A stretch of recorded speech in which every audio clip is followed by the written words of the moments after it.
நாடகத்துக்கான with பாண்டிச்சேரியில் விதைக்கப்படுகிறது. எப்படி சிரிக்கணும், எப்படி அழுகணும், கண்ணில் எப்படி உணர்ச்சிகளை கொண்டு வரணும், முகத்தில் எப்படி உணர்ச்சிகளை கொண்டு வரணும், இதெல்லாம் யாருக்கு இப்போ பயிற்சி கொடுக்கப்படுகிறது? இன்பநிதிக்கு. ஏன்னு கேட்டால் விஜய்க்கு போட்டியாக இன்பநிதி. உதயநிதி இல்லையா? உதயநிதி இல்லை, இன்பநிதி.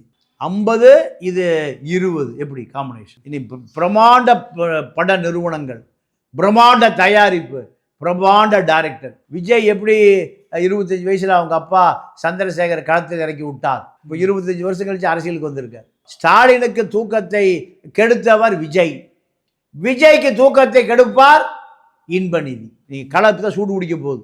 ரஜினி வச்சு படம் எடுக்கிற லோகேஷ் கனகராஜோ சங்கரோ இப்படி பல பேர்கிட்ட இப்போ கதை கேட்டு கொண்டு இருக்கிறார்கள். யாரை?